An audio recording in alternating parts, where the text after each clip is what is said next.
오늘 이 시간에도 하나님의 크고 놀라운 은혜와 사랑이 우리 가운데 충만하게 임하기를 바랍니다. 함께 나눌 말씀의 제목은 최후의 7대접 재앙의 준비입니다. 한번 따라서 하겠습니다. 최후의 7대접 재앙의 준비. 7대접 재앙의 준비. 예. 요한계시록의 핵심 내용은 대종말의 전개 과정을 보여주는 그런 묵시들입니다. 그러니까 요한계시록에서 가장 중요한 것은 그런 종말에 대한 내용들이라고 하는 것이죠. 근데 이 묵시들이 계시록의 거의 대부분에 해당되는 것인데, 특별히 이제 1장 19절에 장차 될 일에 대하여 기록하고 있는 4장 1절부터 22장 5절까지 다 이제 기록되어 있다라고 하는 것이죠. 그러니까 요한계시록이 어떤 책이냐? 이것은 장차 되어질 일들에 대한 그러한 예언적 묵시가 중심이 되는 그러한 책이다. 그리고 그것이 이제 4장 1절부터 22장 5절 사이에 이제 기록되었다라고 하는 것이죠. 그러니까 제가 여러 번 강조했지만 이러한 대종말은요, 어느 날 갑자기 그리고 어느 하나의 사건으로 끝나는 단회적이고 또 단절적인 사건이 아니다라고 하는 겁니다. 예수님의 재림을 결정적 기점으로 해서 그 이전에 소위 말세의 상당 기간의 대환란과 그리고 그 이후에 백보자 심판 그리고 신천 신지의 도래로 이어지는 그런 연속적인 사건이라고 하는 겁니다. 그러니까 여러분, 종말의 시대가 언제부터 시작입니까? 그것은 바로 성육신, 그러니까 예수님께서 동정녀 탄생하신 그때부터 종말의 시대는 이미 열렸다라고 하는 것이죠. 그리고 예수님의 재림으로 이제 그것이 이제 마무리되어지는 것입니다. 그러니까 그 과정이 뭐예요? 하나의 연속적인 어떤 사건으로 계속해서 이제 일어나고 있는 것입니다. 이종 재림 이전의 말세의 대환란은 제 4장에서 18장 사이에 이제 기록되어 있고요. 또 재림 이후의 사건은 19장 1절에서 22장 5절 사이에 이제 기록하고 있는 것이죠. 그리고 이제 제 4장 4장부터 18장 사이에 말세의 대환란은 7인 그리고 7나팔, 7대접 등의 3대 7중 재앙과 그리고 7년 대환란이라는 두 가지 관점에서 이제 기록되고 있다는 것이에요. 그러니까 우리가 7인, 7나팔, 7대접 이것이요 서로 다른 사건이 아니라고 하는 겁니다. 그러니까 마지막 종말의 어떤 그런 심판의 내용을 좀 다양한 그런 관점으로, 그래서 어떻게 보면 7인은 좀 시각적인, 그리고 7나팔은 청각적인, 그리고 7대접은 이제 그 모든 재앙이 완전히 마무리되어짐을 그런 것도 우리에게 보다 더 강조해서 보여주고 있는 것이고, 또 이제 7년 대환란이라고 하는 또 다른 관점으로 그것을 바라보게 하는 것이죠. 그러니까 너무나 완전하고 완벽한 그리고 철저한 그런 어떤 심판의 내용이 분명하게 있다. 그러니까 기독교적인 역사가는요, 불교처럼 뭐 윤회적인 어떤 이런 것이 아니에요. 시작과 끝이 분명하게 있는 그런 종말론적인 역사관이다라고 하는 것이죠. 그러니까 우리는 그런 것들을 뭐예요? 믿음으로 고백하며 살아가는 사람들입니다. 그렇기 때문에 예수 믿고 살아가는 모든 시간들은요, 결국은 그 마지막 종말의 시대에 나타날 하나님의 최후 심판을 준비하며 또 그 안에 우리에게 맡겨진 귀한 사명들을 감당하며 살아가야 한다라고 하는 것이죠. 그러니까 이것을 우리가 아는 것이 중요하다. 그러니까 교회 다니면서 신앙생활하면서 하나님의 최후 심판에 대해서 무지하고 무관심하고 그와 상관없는 존재로 자기 자신을 생각하면 안 돼요. 그 최후의 심판은 그 누구도 열애가 될 수 없다는 사실을 우리가 분명히 기억하길 원합니다. 이제 그 중에서 15, 16장은 3대 7중 재앙의 마지막 시리즈인 7대접에 관한 환상을 다루고 있는데, 오늘 본문은 이제 15장이죠. 오늘 본문은 바로 그러한 하나님의 진노가 담긴 7대접 재앙의 시작을 준비하는 그러한 장면을 묘사하고 있습니다. 그러니까 이 모든 것이 완벽하게 준비되고 있음을 우리에게 보여주고 있는 것이죠. 그러니까 결국 이 시간이 반드시 있다라고 하는 것, 그리고 철저하게 그리고 완전하게 준비된 그대로 기록된 말씀대로 다 쏟아 부어진다라고 하는 것이죠. 근데 우리가 기억해야 될 것은 뭐냐 하면 요한계시록은요, 그러한 재앙을 말하는 책이 아니에요. 그러니까 이러한 재앙들 속에서도 하나님께서 계속해서 반복적으로 강조하고 있는 것은 뭐냐면 하나님의 구원이다라고 하는 겁니다. 그러니까 요한계시록은 어떻게 보면은 재앙, 그래서 심판을 이야기하지만 결국 그 심판으로 인해서 뭐예요? 뭐가 완성되는 거예요? 믿는 자들의 구원이 완성되는 것이다. 그러니까 어떻게 보면 동전의 양면과도 같은 것이죠. 그러니까 믿지 않는 자들에게는 그것이 심판이 되지만 믿는 자들에게는 뭐예요? 학수고대한 구원의 완성의 날이다. 그러니까 요한계시록은 그것을 보여주고 있는 거예요. 특별히 이 요한계시록에 기록된 그 시적인 상황은 어때요? 상당히 믿는 이들에게 절망적이죠? 교회가 많은 아픔 가운데 있고 고통 가운데 있고 아주 처절함 가운데 있는데 요한계시록의 이러한 내용들이 비록 세상은 심판받아 없어지지만 그 가운데서도 끝까지 참고 견디면서 믿음을 지킨 사람들은 하나님의 완전한 그러한 구원의 역사에 동참하게 된다는 사실입니다. 그러니까 끝까지 뭐예요? 하나님께서 지켜주시고 보호하여 주시는 그 은혜를 받아 누리게 된다라고 하는 것이죠. 그러니까 그들에게 이것이 뭐예요? 얼마나 위로가 되었겠습니까? 얼마나 그들에게 용기를 주었겠습니까? 그렇지 않겠어요? 믿음을 지킨다라고 하면 뭐예요? 모든 것을 빼앗기고 심지어 뭐예요? 목숨까지도 잃게 될 그러한 위기 속에서 많은 사람들이 배교한단 말이죠. 근데 살고자 해서 믿음을 포기한 사람들은 이러한 심판 가운데 하나님의 진노를 피하지 못할 것이나 이 땅에서 비록 죽지만 영원한 천국 하나님 나라에서 삶을 얻게 되는 그러한 구원의 은혜를 받아 누린다라는 것을 확실하게 보여주고 있는 겁니다. 그러니까 결국 뭐예요? 요한계시록의 신앙은 저 천국에서의 하나님의 백성이었던 그러한 삶을 미리 내 앞으로 땡겨다 놓고 오늘을 살아내야 하는 이런 것들을 보여주고 있는 거예요. 그러니까 오늘날도 마찬가지예요. 성도들의 삶은 이미 뭐예요? 저 위에서 이 땅을 내려다보면서 사는 삶과 같다. 그러니까 우리는 뭐예요? 하늘에 속한 사람들이다라고 하는 것이죠. 우리의 결국은 끝까지 믿음을 지키고 하나님의 계명을 지키고 예수에 대한 믿음을 저버리지 않고 믿음으로 승리한 자들은 하늘에 속한 자로서 하나님의 구원을 받아 누리며 하나님을 예배하는 그러한 은혜 가운데 있는 거예요. 그러니까 그러한 것들을 우리가 미리 바라보면서 오늘을 우리가 살아내야 하는 것이죠. 이와 같은 내용들을 우리가 이제 오늘도 말씀을 통해서 살펴보게 될 것인데 오늘도 하나님의 특별한 은혜가 저와 여러분 가운데 있기를 간절히 바랍니다.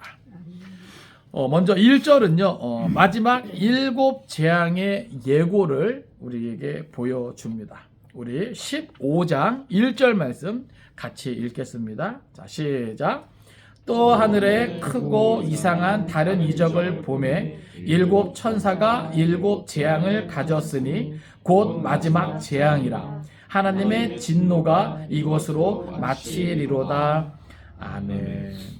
자, 여기 보면 앞에서는 이제 마지막에 있을 두 가지 추수에 대해서 우리에게 보여줬는데 이제 오늘 본문에서는 또 이제 환상이 바뀌는 거예요.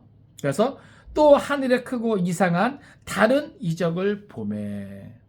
그러니까 이런 것들은 뭐냐면은 하나님의 심판에 대한 그 모든 이적은 계속 진행형이다라고 하는 것입니다. 이미 예수님의 초림 이후부터 이미 하나님의 종말의 시기에는 계속해서 진행되고 있다는 거예요. 자, 이적을 보는 이번엔 어떤 이적을 봅니까? 여기 보면은 7 천사가 7 재앙을 가졌다는 것을 우리에게 보여줘요. 특히 성경에서 7이라고 하는 것은 완전수를 말하죠. 그러니까는 하나님의 그 명령을 완전히 옮기는 실행에 옮기는 그러한 천사를 보여주고요. 또 그 천사가 가지고 있는 7 재앙, 다시 말해서 완전한 재앙이래요. 완전한 재앙. 그것을 표현할 때 여기 보면 곧 마지막 재앙이라 이렇게 표현해요. 이것은 뭐 순차적으로 뭐 1, 2, 3 해가지고 이제 3 마지막이다 이런 차원의 것이 아니에요. 여기 보면 하나님의 진노가 이것으로 마치리로다. 여기 마치리로다라고 하는 이 원어적인 표현을 보면 이것은 채우다라고 하는 개념을 포함하고 있어요. 충만하다. 그러니까 그만큼 뭐예요? 강도가 이제 센 어떤 이런 부분을 담고 있는 거예요. 그러니까 모든 하나님의 진노가 뭐예요? 이때 이제 다 쏟아져 내린다라고 하는 것이죠. 그러니까 이 하나님의 진노는 그 누구도 멈출 수 없고 피할 수 없고 막을 수 없고 더 이상 지체됨이 없이 그 모든 진노가 다 이제 완전하게 채워진다라고 하는 겁니다. 그런 의미에서의 뭐예요? 마지막이에요. 그러니까 순차적으로 뭐 일곱인, 일곱 나팔, 일곱 대접 이것이 순차적인 어떤 이런 시간적인 어떤 간격을 두고 되어지는 사건이 아니라 그만큼 마지막 때 나타날 그 대환란 어떤 그런 종말에 대한 어떤 이런 사건들이 어떤 부분에서는 시각적으로 어떤 부분에서는 청각적으로 그리고 오늘 본문부터 시작되는 이 대접 재앙을 통해서는 뭐예요? 완전하게 그 하나님의 진노가 다 쏟아지는 그런 재앙으로. 그러니까 그 어떤 죄도 하나님의 그 진노 앞에서 뭐예요? 남을 수가 없다는 거예요. 다 불타 없어질 만한 그런 완전한 하나님의 진노가 다 쏟아진다라고 하는 것이죠. 그것들을 강조하고 있는 것입니다. 그러니까 우리가 기억해야 될 것은 뭐냐 하면 이러한 때가 있다라고 하는 거예요. 그러니까 우리가 살아가는 이 시대가 어떤 시대다? 종말의 시대다. 물론 잘못된 종말론자들이 있지만 그 잘못된 종말론자들 때문에 우리가 종말론을 내팽개치면 안 돼요. 성경의 진리는 우리에게 언제나 그 종말, 세상 끝을 바라보게 합니다. 그리고 그것을 내 삶의 자리에 땡겨놓고 오늘을 살라고 요구하는 거예요. 그래서 그것을 네가 믿느냐? 그러면 믿음이 있는 자처럼 신자답게 살아라 라고 하는 거예요. 그러니까 많은 사람들이 신자답게 사는 것을 포기하면서 뭐예요? 살잖아요. 그러니까 살면 포기해요. 신자답게 사는 것을 포기하면서 삶을 포기해요. 이해되십니까? 근데 그러면 안 되는 거예요. 아시겠어요? 우리가 비록 이 땅에서 삶을 포기하고 신자답게 사는 것을 선택해야지. 그러니까 궁극적인 것은 우리가 신자답게 사는 것이 필요하다. 이게 막 헷갈리면 안 돼요. 내가 이 땅에서 잘 먹고 잘 사는 거. 그러니까 많은 사람들이 예수 믿고 성공하고 출세하고 하나님이 뭐 이렇게 하셨습니다. 물론 그것도 가능한 일이죠. 그러나 우리 그리스도인의 삶의 목표는 최종적인 어떤 인생의 목적은 그게 아니에요. 이 땅에서의 삶이 무너진다 할지라도 우리는 신자답게 사는 것을 포기해서는 안 된다. 요한의 시대도 많은 이들이 그것 때문에 배교하잖아요. 신자답게 사는 것을 포기하면서 이 땅의 삶을 선택한단 말이죠. 근데 사실 그것이 뭐예요? 영원한 삶을 포기하는 것과 같단 말이죠. 성경이 자꾸 그것을 보여줘요. 왜요? 이 하나님의 궁극적인 심판을 이야기하면서 그런 거예요. 그러니까 우리는 이 땅의 삶을 선택하면 잘 먹고 잘 살 것 같지만 결국 그것이 뭐예요? 나의 삶을 포기하는 것과 같다. 반대로 이 땅에서 삶을 포기하는 것이 영원한 삶을 추구하는 것과 같다. 그러니까 우리가 이것을 믿을 수 있어야 됩니다. 그러니까 우리는 이 땅에서 삶이 다가 아니라는 사실을 믿음으로 받아들이고 마지막 최후 심판의 그 자리를 내 앞에 땡겨다 놓고 그것을 살아갈 수 있어야 되는 거예요. 그러한 안목이 있어야 되는 거예요. 그러한 관점을 가져야 되는 거예요. 그러한 가치관이 있어야 되는 거예요. 이것이 성경적인 가치관이고 기독교적인 가치관입니다. 이제 2절부터 4절까지는 어떻게 보면 삽입기사예요. 원래 이제 1절에서 5절로 넘어가는 거죠. 이 대접재앙에 대한 내용들은요. 그런데 이제 2절부터 4절까지는 뭘 보여주고 있냐면 그 7 대접재앙이 이 땅에 쏟아질 때 하나님의 백성은 어떻게 되는가에 대한 대답이에요. 그러니까 성경은 계속해서 그것을 강조하고 있는 거죠. 일곱인 재앙을 통해서도, 일곱 나팔의 재앙을 통해서도 하나님은 뭘 강조하냐면, 그러한 재앙이 이 땅에 쏟아질 때 악인들은, 모든 불신자들은 그러한 재앙들을 다 받게 될 때 믿는 자들은 그럼에도 불구하고 뭐예요? 하나님의 구원하심을 누린다는 거예요. 보호하심을 누린다는 겁니다. 마치 출애굽 과정에서 애굽 땅에 하나님의 재앙이 쏟아지죠. 피기파, 악도구, 매흑장, 그 10가지 재앙이 쏟아질 때 하나님의 백성 이스라엘 땅에는 그런 재앙이 쏟아집니까? 안 쏟아집니까? 안 쏟아지죠? 그런 것과 같아요. 그러니까 성경에서 어떻게 보면 구원의 예표가 이제 출애굽 사건이거든요. 그래서 뒤에도 이제 그걸 나오는 거예요.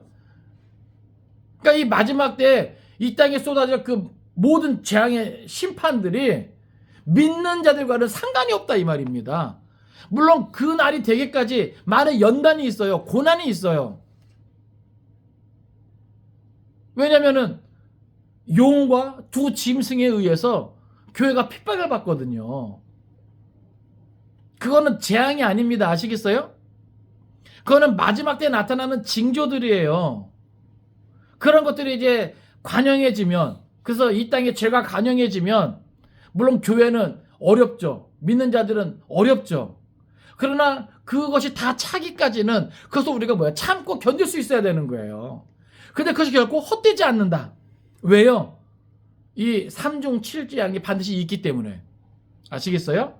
그리고 그 재앙이 쏟아질 때 그 재앙들은 우리와는 상관이 있다 없다? 없다. 뭘 보면 안다고요? 출애굽 과정에서 이스라엘 백성들이 그 10재앙과 상관없는 것을 보면 우리가 그것을 알 수 있다. 그러나 마지막 때가 되면 될수록 교회는 핍박을 받는다. 믿는 자들은 핍박을 받는다. 믿음을 지키고 신앙의 양심을 지키고 신실하게, 진실하게, 거룩하게, 그래서 참 신자답게 예수 믿고자 하는 사람들은 핍박을 당한다. 어려움을 당한다. 이거는 있어요. 아시겠어요? 이거는 재앙이 아닙니다. 하나님의 심판적인 재앙하고는 상관없어요. 그거는 그냥 마지막 때가 되면 될수록 세상이 악해지니까 우리가 그들과 다름으로 인해서 받는 고난이죠. 그리고 용과 두 짐승에 의해서, 그래서 적그리스도와 거짓 선지자가 우리를 미혹하고 핍박받는 자리, 고난의 자리에 우리를 내몰기 때문에 받게 되는 그런 고난은 우리가 받아야 되는 거예요.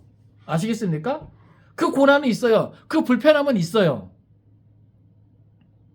그것까지 없다는 게 아니에요.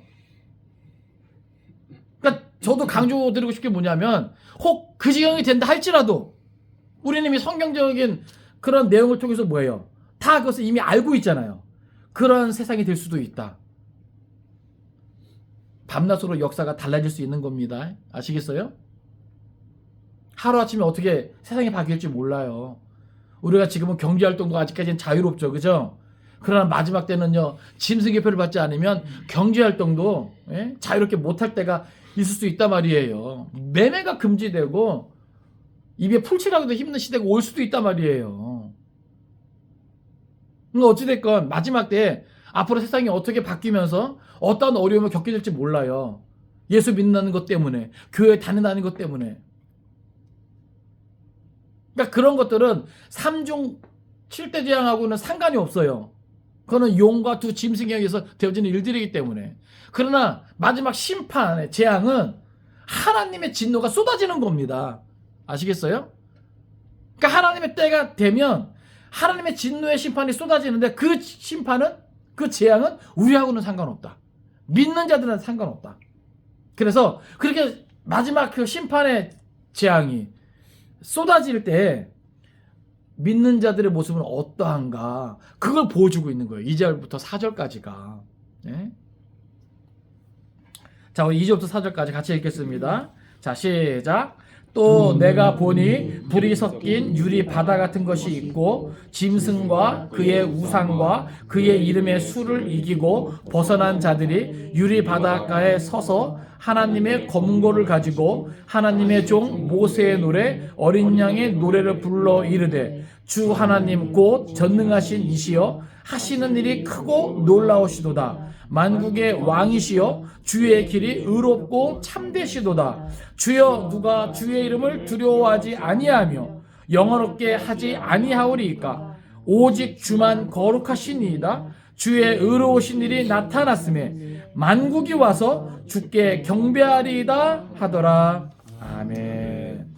자, 먼저 이 내용들을 보니까 그렇게 이 땅에 하나님의 그 마지막 그 진노, 하나님의 그 완전한 진노가 다 쏟아질 때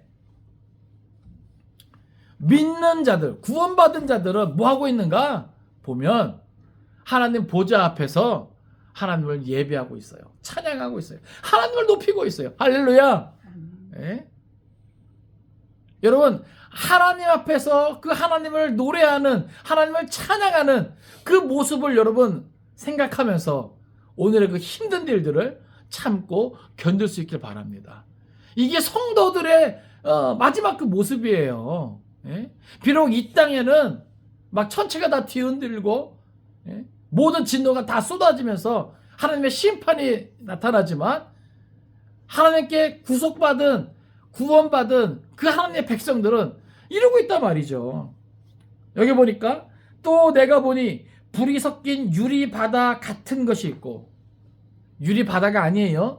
유리바다 같은 것이 있고, 바다 이야기를 한단 말이죠.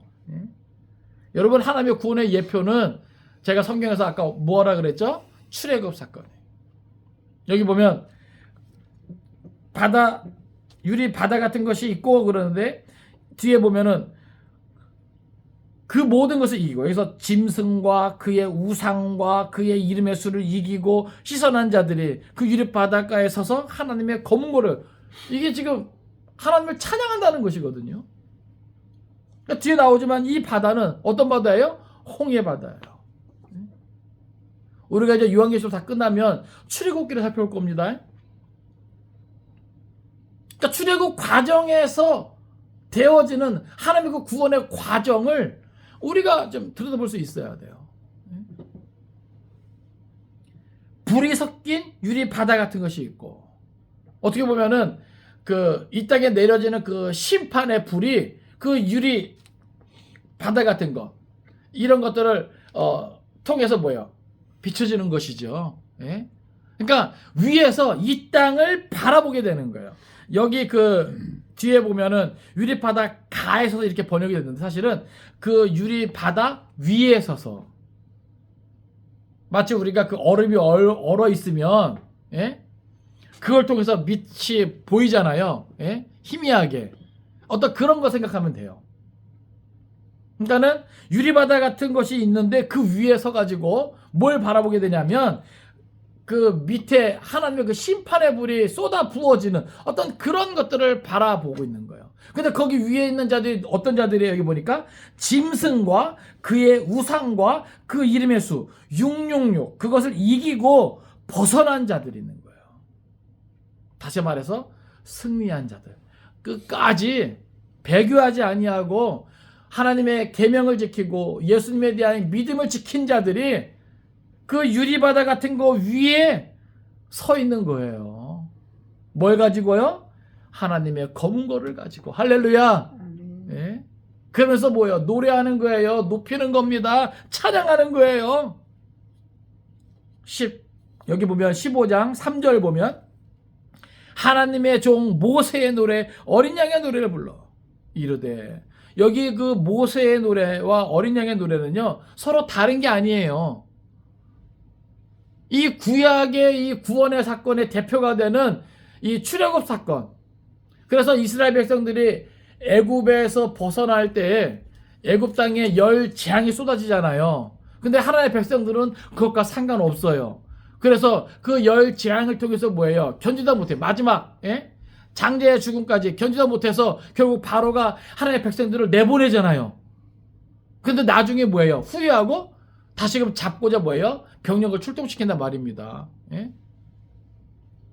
철병거, 마병들을 막 다 보내죠. 근데 이스라엘 백성들은 어디에 다다라요? 홍해에 다다르는 거예요. 수장될 위기에 놓여 있습니다.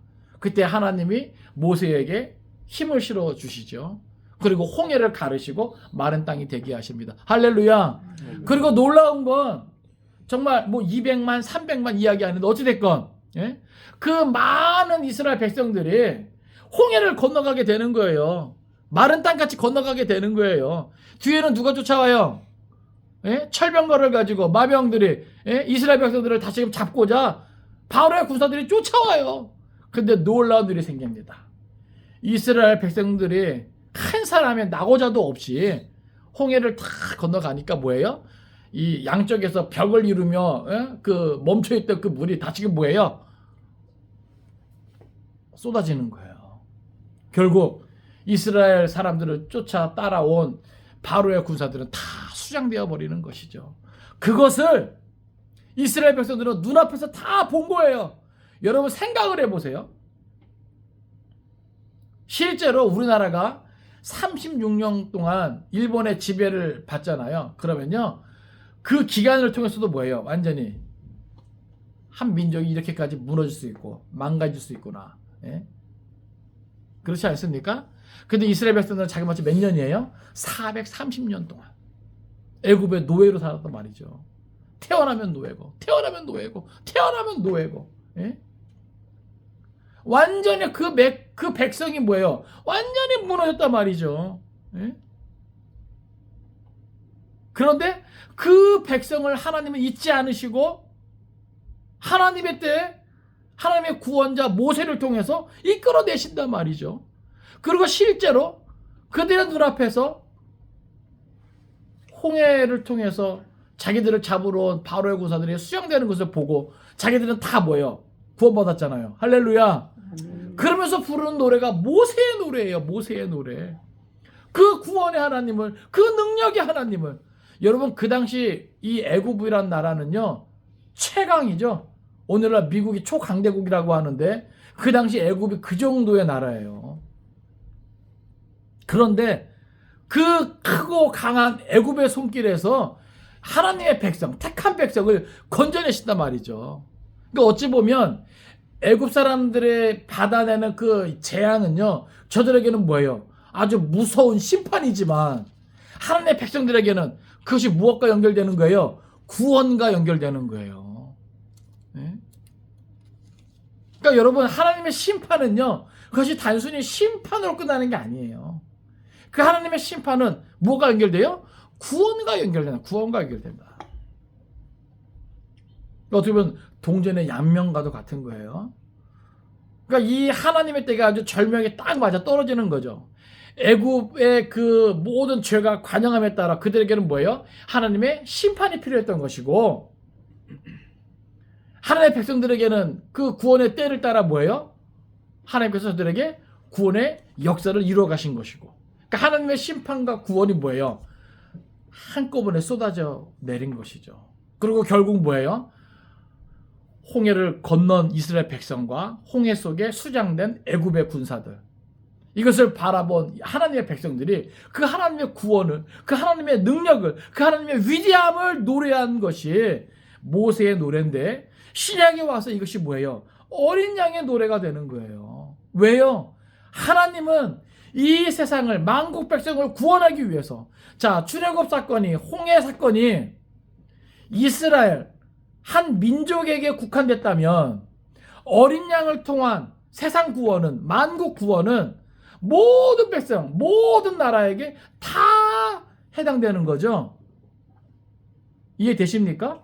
그게 그렇게 연결되는 거예요. 그래서 여기 보면 마지막 때 짐승과 그의 우상과 그의 이름의 수를 이기고 벗어난 자들이 다시 말해서 하나님의 은혜로 택함받고 구원받은 사람들이 이렇게 하나님의 종 모세의 노래 어린 양의 노래 곧 뭐예요? 하나님의 구원을 노래하는 이것을 한단 말이죠. 자, 그 노래 내용을 보세요. 주 하나님 곧 전능하신 이시여. 그러니까 하나님을 표현할 때 이렇게 표현하는 겁니다. 우리 하나님은 전능하신 분이다. 이 모든 것을 가능하게 했으니까. 그죠? 그 당시 절대 강국 애굽의 소나기에서 그죠? 마지막 때 붉은 용의 권세에서 두 짐승에게서 하나님의 백성들을 구원하실 일을 노래하는데 그분은 전능하시기 때문에 능치 못함이 없기 때문에 이 모든 것이 가능하다. 우리가 그런 하나님을 믿는 거예요. 그러니까 성경을 보면 결국 구원의 그 내용은 출애굽에서 나오잖아요. 그리고 출애굽기에 그 구원의 하나님이 어떤 분이냐 창세기에서 이제 알려주는 거란 말이죠. 예? 그분은 주 하나님 곧 전능하신 이시다. 그러면서 뭐예요? 하시는 일이 크고 놀라우시도다. 여러분, 그가 하시는 일이 무엇입니까? 구원의 과정이죠. 출애굽 과정에서 애굽에 쏟아 부으신 그 열 재앙, 그리고 어린 양을 잡아 좌우 문설주 임방 다 그것을 바른 하나님의 백성들에게는 그 어떤 재앙도 미치지 못하게 하시고 하나님의 백성들을 지키시고 보호하시고 구원하시는 그 은혜와 사랑, 그 능력, 그리고 홍해를 통해서 하나님의 백성들은 완전히 안전하게 그 홍해를 건너게 하시고 그 뒤를 쫓아온 바로의 군사는 수장시키시는 그 하나님의 완전한 구원, 어떤 그러한 것들이죠. 신약에 와서는 하나님이 어떤 일을 통해서 구원의 역사를 이루어 가십니까?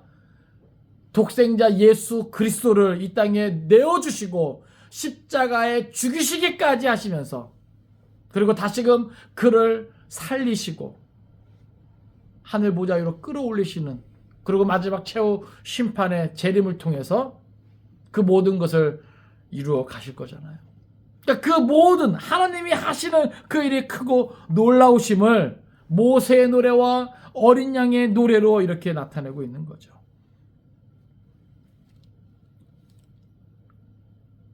그러면서 뭐예요? 만국의 왕이시여 주의 길이 의롭고 참되시도다. 여기 길은 바로 하나님께서 베푸시는 그 모든 구원의 과정을 말합니다. 여러분, 모든 것은 하나님의 계획과 섭리, 그 과정을 통해서 진행되는 거예요. 그러니까 지금 오늘 사는 우리의 시간들도 결국 뭐예요? 그 과정의 한 부분이라고 하는 것이죠. 그러니까 우리가 살아가는 이 시간들 속에서 우리는 지금 어디쯤 와 있을까를 생각해야 되는 거예요. 우리는 초림과 재림 사이에 살고 있어요. 그죠? 그것도 뭐예요? 이제는 어떻게 보면 반환점을 지나서 거의 이제 재림에 다다른 그래서 말세치 말이라고 하잖아요. 많은 사람들이 정말 때가 다 되어가는. 그러니까 예수님의 초림 이후로 이미 모든 종말의 시대에 나타날 예언들은 많은 것들이 성취되고 있어요. 그러니까 재림 직전에 나타날 많은 징조들이 이미 우리 눈에 보이고 우리 귀에 들리고 우리가 직접 뭐예요? 경험을 통해서 알게 되잖아요. 깨닫게 되잖아요. 오죽하면 많은 사람들이, 혹 믿지 않는 사람들도 말세다 이런 얘기 하겠어요. 그만큼 세상에서 사랑이 식어지고 온갖 악함과 거짓과 성적인 타락과 음란함이 이미 뭐예요? 차고 넘치고 있다. 모든 상식을 벗어나고 있다. 이미 도덕적이고 윤리적인 부분들이 많이 무너져 있죠. 가정이 붕괴되고, 그리고 이상기온으로 인해서, 지구온난화로 인해서 이미 뭐예요? 자연 생태계도 파괴되고 있잖아요. 그러니까 이미 하나님의 심판의 과정은 이미 많이 진행되고 있다. 그러한 과정에서 이렇게 구원받은 하나님의 백성들은 뭐하고 있다? 하나님을 노래하고 찬양하게 된다라고 하는 것입니다. 그러니까 이것을 보여주고 있는 거예요. 그러니까 반드시 있게 될 그 하나님의 마지막 최후 심판의 그 재앙을 여러분 두려워하지 않길 바랍니다. 아멘. 아시겠어요? 아멘. 그 심판의 재앙은 믿는 자들과 상관없어요. 그렇게 되기까지의 과정은 힘들고 어려움은 있겠으나 참고 견딜 수 있어야 되는 겁니다. 그리고 이제 4절은 그 하나님에 대한 자세는 어떠해야 되겠는가라고 하는 것을 보여줘요. 앞에서 그러한 구원의 하나님을 마음껏 높이잖아요. 그죠? 그리고 이제 4절에서는 그러한 하나님께 어떠한 자세가 마땅한가? 그것을 우리에게 알려주는 거죠. 4절 보세요. 주여 누가 주의 이름을 두려워하지 아니하며 영화롭게 하지 아니하오리까. 이게 무슨 말이에요? 세상의 모든 사람들은 그러한 하나님을 뭐 해야 된다? 두려워할 수 있어야 된다. 그리고 그러한 하나님을 영화롭게 할 수 있어야 된다. 할렐루야. 아멘. 예? 우린 이것을 기억해야 돼요. 이러한 하나님을 기억할 수 있어야 돼요. 창조주를 기억할 수 있어야 돼요. 그 모든 심판의 주권자 되시는 그 하나님을 기억해야 돼요. 그리고 그 하나님을 영화롭게 하는 그러한 삶을 살아내야 한단 말이죠. 그게 교회고 그게 성도예요. 우린 그런 존재예요. 그러면서 이 중간부터 그 이유에 대해서 밝히고 있죠. 그 이유는 첫째로 오직 주만 거룩하시니이다. 할렐루야. 아멘. 네? 오직 하나님만 거룩하세요. 그리고 그 거룩하신 하나님이 당신의 백성에게 요구하신 것이 뭐예요? 레위기에 보니까 내가 거룩하니 너희도 거룩할지어다. 할렐루야. 아멘. 하나님이 거룩하시기 때문에 하나님께 속한 하나님의 백성도 거룩하기를 원하시는 것이 하나님의 마음이에요. 그런 하나님의 백성들이 자꾸 죄를 지으면서 그 거룩을 잃어가면 되겠습니까? 그건 하나님이 좋아하지 않잖아요. 싫어하시는 거라고요. 그러니까 오늘 우리가 어떻게 살아야 되는가? 왜 우리가 신자답게 살아야 되는가? 왜 그 하나님의 거룩을 닮아가야 되는가? 그것은 다른 게 아니에요. 하나님이 홀로 거룩하시고 하나님이 택하신 그의 백성들에게 그 거룩함을 요구하고 있기 때문에 그래요. 왜요? 하나님은 하나님의 백성과 더욱더 친밀해지기를 원해요. 그리고 그들에게 필요한 모든 것을 다 채워주기를 원하세요. 그 은혜를 다 쏟아 부어주기를 원하신단 말이죠. 근데 누가 하나님과 교제할 수 있겠는가? 그 하나님의 거룩함으로 나아가는 자들, 그리고 그 하나님의 거룩함을 닮아가는 자들이에요. 그래서 우리가 자꾸 죄악된 삶을 끌어내야 되는 거예요. 벗어 던져야 되는 거예요. 우리가 보는 것, 듣는 것, 세상의 어떤 여러 가지 어떤 것들을 생각하면 죄의 유혹에 흔들린단 말이죠. 아시겠어요? 그래서 우리가 보는 것, 듣는 것, 이런 것도 뭐예요? 우리가 잘 다스릴 수 있어야 돼요. 통제할 수 있어야 돼요. 싫은데 하면서 뭐예요? 내 삶의 중심이 자꾸 그쪽으로 치우치면 나도 모르는 사이에 죄에 젖게 된단 말이죠.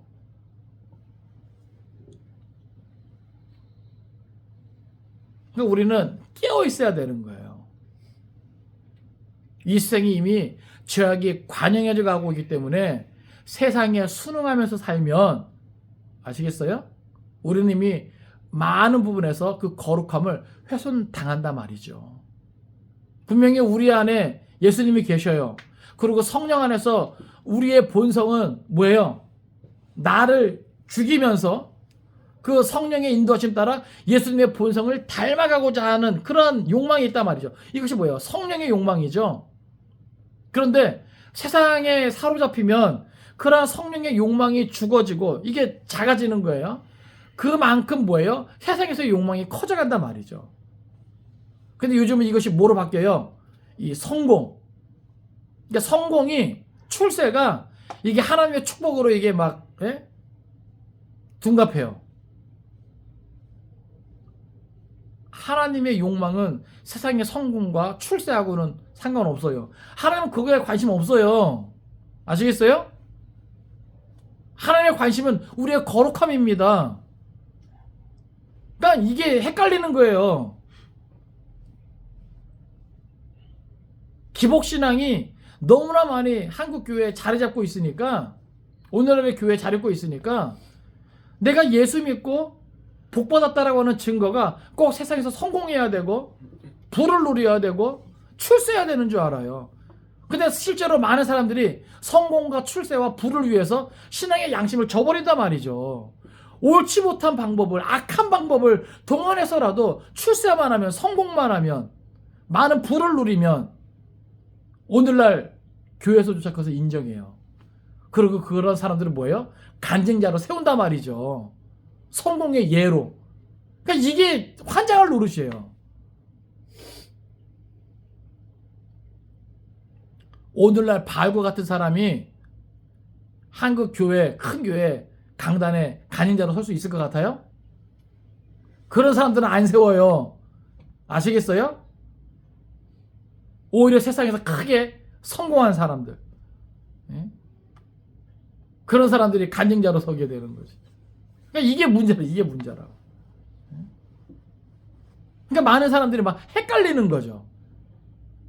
어찌되었던 성공만 하면, 어찌되었던 출세만 하면, 어찌되었던 내가 부자만 되면 모든 게 다 용서가 된다. 이런 분위기로 흘러가고 있으니까. 그러나 여러분 기억하십시오. 그게 아니에요. 아시겠어요? 하나님의 요구는 거룩함입니다. 우리는 그걸 기억해야 돼요. 또 여기 두 번째 보면 주의 의로우신 일이 나타났음에, 이미 역사적으로 하나님의 구속사의 그런 과정을 통해서 하나님의 의로우심이 나타났다는 거예요. 하나님이 하시는 그 모든 일이 의로우시다. 할렐루야. 네? 우리가 그것을 인정하기 바랍니다. 또 세 번째는 뭐예요? 만국이 와서 주께 경배하리이다. 여러분 이게 참 놀라운 게 모든 나라예요. 참 웃긴 건 뭐냐면 정말 이 마지막 때 모든 나라는요, 자기들의 벌을 받게 되면 그 벌 받는 것도 마땅하게 여기게 된단 말이죠. 그렇지, 내가 잘못했지. 예?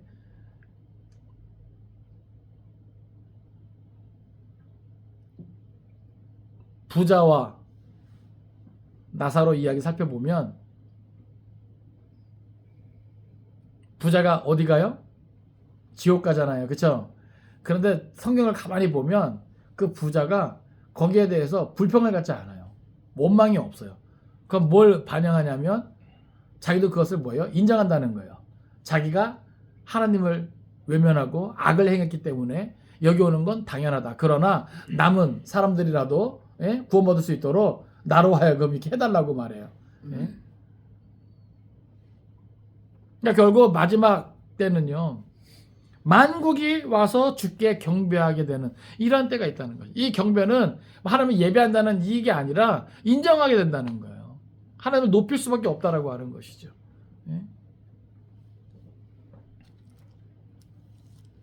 그래서 2절부터 4절까지 강조하는 건 뭐라고요? 마지막 분명히 이러한 최후 심판이 있지만 그 심판 가운데서, 그 재앙 가운데서 하나님의 선택받은, 구원받은 백성들은 그 가운데서 뭐예요? 보호받고 하나님 보좌 앞에서 하나님의 검은고를 가지고 모세의 노래, 어린 양의 노래를 부른다. 할렐루야. 여러분 이것을 기억하기 바랍니다. 예? 바라기는 저와 여러분이 이 모세의 노래, 어린 양의 노래를 부를 수 있는 그 자리에 있길 바라요. 예? 이건 장담할 수 없잖아요. 그죠? 예? 왜요? 끝까지 짐승과 그의 우상과 그의 이름의 수를 이기고 벗어난 자들이 이거 할 수 있는 거거든요. 교회 출석하고 단순히 출입한다 그래서 이거 하고 있을 수 있는 게 아니라 반드시 짐승과 그의 우상과 그의 이름의 수를 뭐 해야 되는 거예요? 이기고 벗어날 수 있어야 되는 거예요. 이게 중요한 거예요. 아시겠어요? 이기고 벗어난 자들이 이 마지막 종말의 심판과 상관없이 하나님 보좌 앞에서 이렇게 모세의 노래, 어린 양의 노래를 부를 수 있는 것이지, 지는 자, 자기 영혼을 팔아먹은 자, 이런 자들이 부를 수 있는 노래가 아니에요. 깨달으시기 바랍니다. 이제 다시금 5절부터 8절까지는 1절에서 예고한 그 대접 재앙의 준비가 완료되었음을 우리에게 보여줘요. 그러니까 15장에서는 이 대접 재앙의 준비를 보여주고 16장에서는 이제 그 내용을 다 보여주는 거예요. 자, 5절부터 8절까지 같이 읽습니다. 자, 시작. 또 2일 후에 내가 보니 하늘의 증거 장막의 성전이 열리며 7 재앙을 가진 7 천사가 성전으로부터 나와 맑고 빛난 세마포 옷을 입고 가슴에 금띠를 띠고 네 생물 중에 하나가 영원토록 살아계신 하나님의 진노를 가득히 담은 금대접 7을 그 7 천사들에게 주니 하나님의 영광과 능력으로 말미암아 성전에 연기가 가득 차매 일곱 천사의 일곱 재앙이 마치기까지는 성전에 능히 들어갈 자가 없더라. 아멘. 아멘. 여기 보면 또 2일 후에 이제 다시 또 장면이 바뀌는 거예요. 내가 보니 하늘의 증거 장막의 성전이 열리며, 여기 증거 장막의 성전이 열린다. 이건 지금 그 일곱 천사의 등장 이전에 되어진 일을 보여줘요. 그러니까 다시 말해서 성전이 열렸다는 것은 이 일곱 재앙을 가진 일곱 천사가 어디로부터 나왔다는 거예요? 성전. 근데 성전은 성전인데 뭘 강조하고 있어요? 증거 장막의 성전이라고 하는 거예요. 이 증거 장막은 이제 구약에서 이제 뭘 하면은 하나님의 이제 그 계명이 적힌 두 돌판이 있다 그래서 이 증거 장막, 이 증거계가 있는 장막이라 그래서 증거 장막이라는 이런 표현을 썼거든요. 그러니까 성막을 증거 장막이다 말이야. 예? 다시 말해서 이것은 뭘 강조하는 거냐면 마지막 이 일곱 대접 재앙으로서 하나님의 그 완전한 진도가 쏟아지는 이 모든 것은 결국 하나님의 말씀의 성취이다. 예? 그러니까 이 모든 것은 하나님의 주권하에 하나님의 말씀의 성취임을 우리에게 보여준다는 것이죠. 그래서 일곱 천사가 등장하는데 이 성전이 열리는데 그 성전 특별히 어떤 성전이다?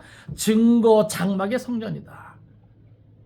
모든 것은 하나님의 말씀대로, 그러니까 어쩌다 보니까 대접 재앙이 쏟아지는 게 아니에요. 아시겠어요? 모든 것은 철저하게 하나님의 계획하에 하나님의 말씀대로 되어지는 것이다.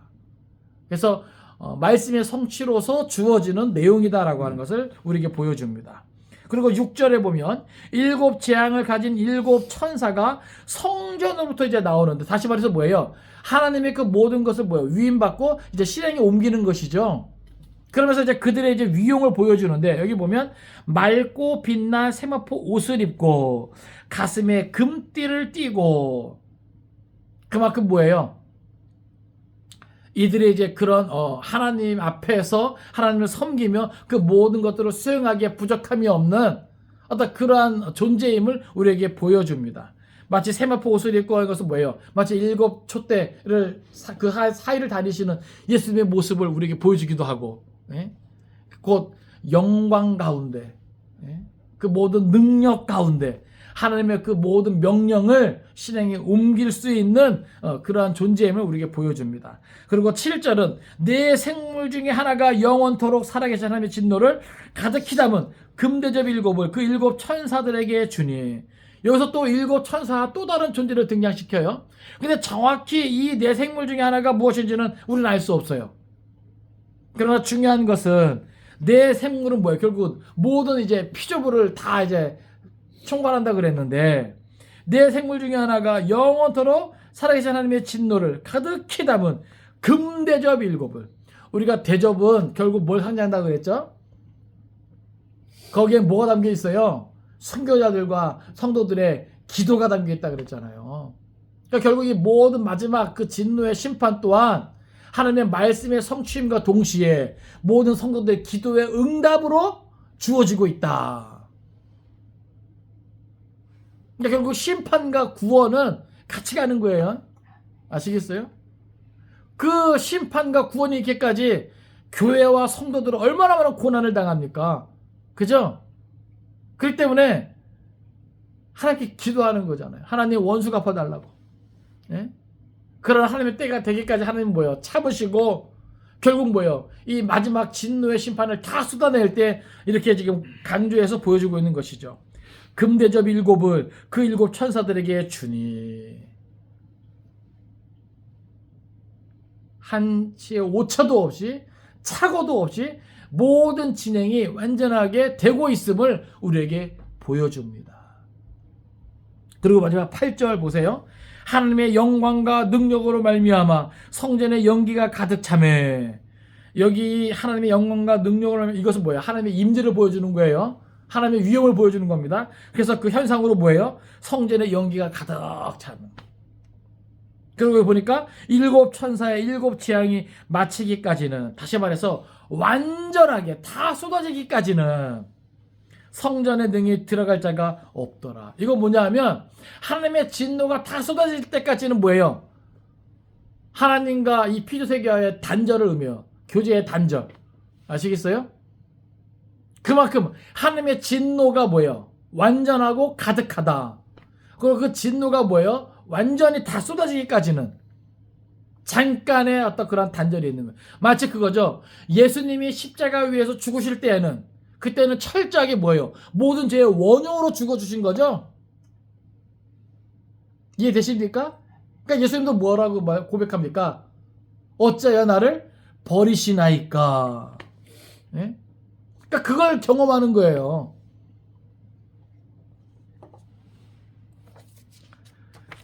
말씀을 정리합니다.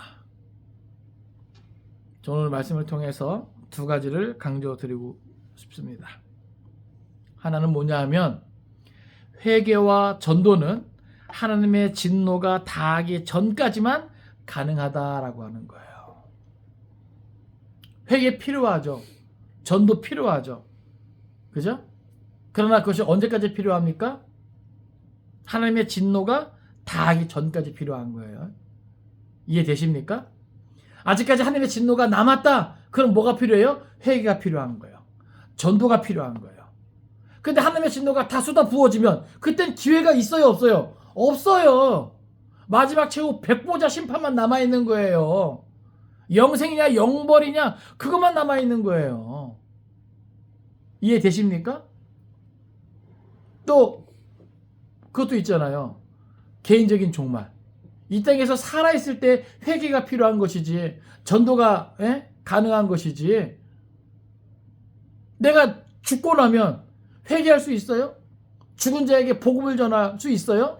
안 된단 말이죠. 예? 그러니까 우리는 이것을 생각해야 돼요. 내가 사랑하는 사람들, 내가 정말 아끼고 내가 위하는 사람들, 정말 잘 되기를 바라는 사람들 있잖아요. 가족들, 예?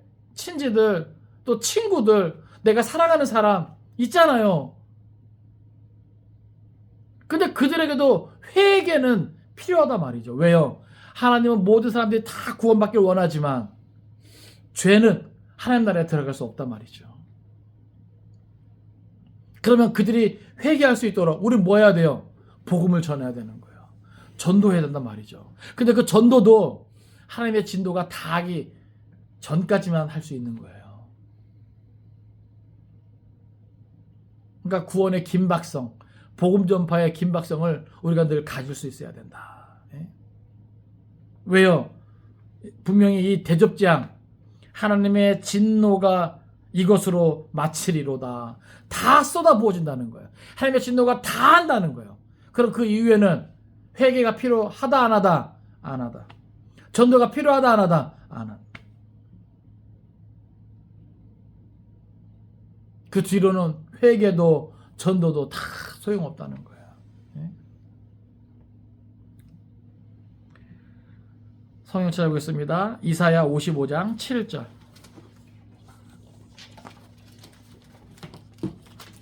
이사야 55장 7절.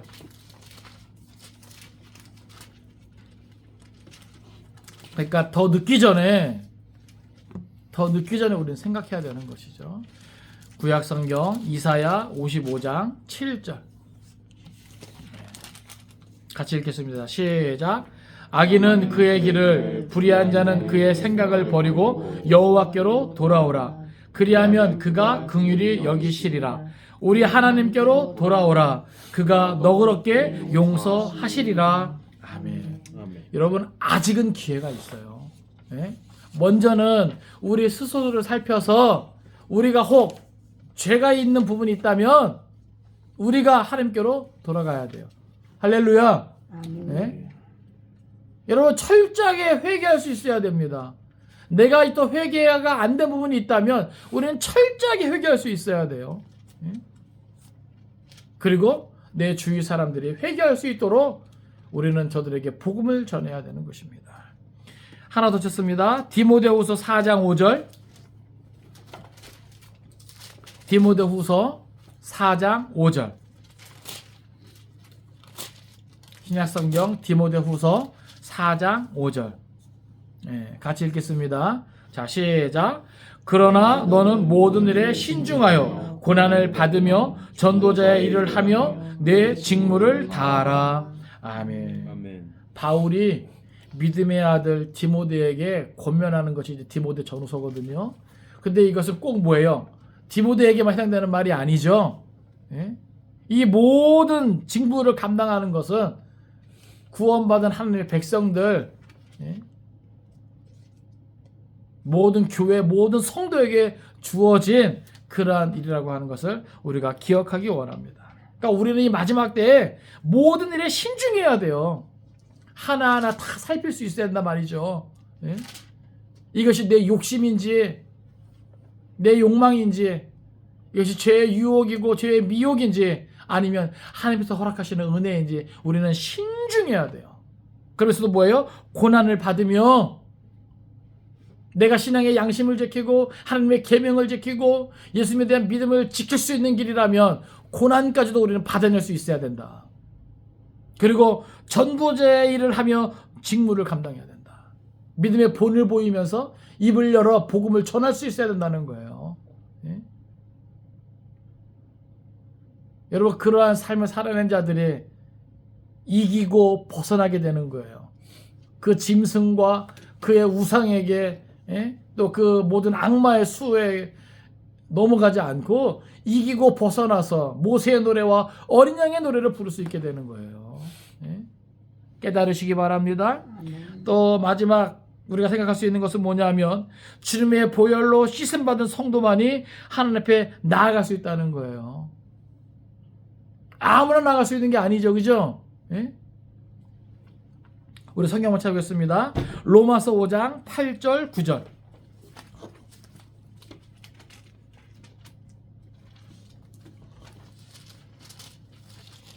마지막 진노의 심판이 분명히 있는데 하나님의 구원받은 백성들은 그것과는 상관없어요. 근데 어떠한 자들이 그렇게 하나님 앞에 나아갈 수 있는가? 주님의 보혈로 씻음받은 성도만이 나아간다. 로마서 5장 8절 9절 같이 읽겠습니다. 자, 시작. 우리가 아직 죄인 되었을 때 그리스도께서 우리를 위하여 죽으심으로 하나님께서 우리에 대한 자기의 사랑을 확증하셨느니라. 그러면 이제 우리가 그의 피로 말미암아 의롭다 하심을 받았으니 더욱 그로 말미암아 진노하심의 구원을 받을 것이니. 아멘. 그러니까 요한은 이러한 과정이, 우리가 아직 죄인 되었을 때 하나님께서는 독생자 예수 그리스도를 우리에게 보내주시고 또 예수님은 십자가에 달려 죽기까지 순종하시면서 우리를 위해서 물과 피를 다 쏟아주시고 그 안에서 하나님은 우리에 대한 당신의 사랑을 확증해 주셨다는 거예요. 그러니까 그런 과정이 이렇게 완전하고 의롭기 때문에 오늘 우리가 살펴본 본문에서 모세의 노래, 어린 양의 노래 내용 가운데 주의 길에 의롭고 참되시도다. 할렐루야. 근데 우린 기억해야 돼요.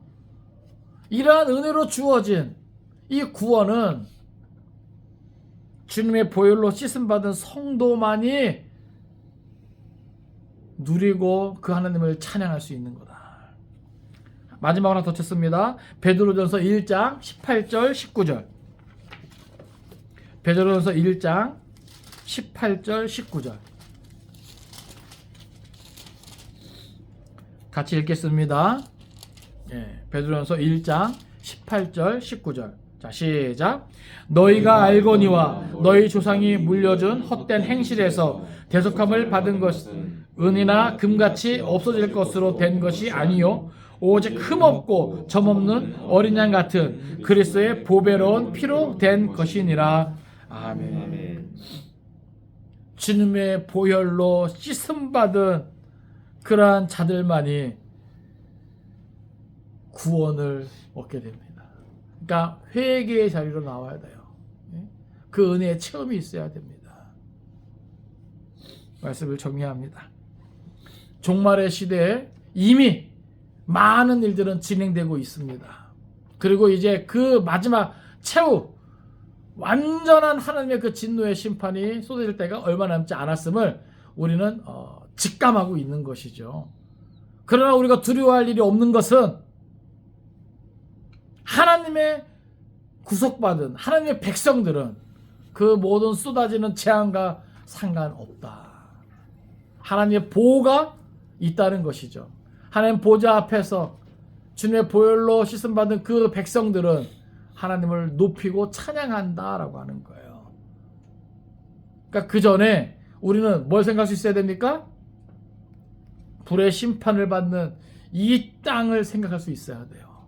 이 땅이 아직 회개치 아니하고 예수를 알지 못하는 자들, 예수를 아나 믿음을 잃어버린 자들을 위해서 우리는 기도할 수 있어야 되겠고, 우리가 입을 열어 복음을 전해야 됩니다. 그것을 위해서 우리가 삶 가운데 믿음의 본이 돼야 되겠죠. 예? 바라고 원하기는 끝까지 이 사명을 충성되게 감당할 수 있는 저와 여러분 될 수 있기를. 특별히 이제 설 명절 연휴잖아요. 그렇죠? 일가 친척들 앞에서 우리가 나쁜 말 하지 말고, 예? 믿음의 본을 보이면서 저들을 위해 기도하는 마음으로, 저들에게 사랑의 마음으로 다가갈 수 있기를 바랍니다. 혹 하나님이 허락하시면 입술 열어 담대히 복음도 전할 수 있는 저 여러분 될 수 있기를 주님의 이름으로 축원을 드립니다. 기도하겠습니다.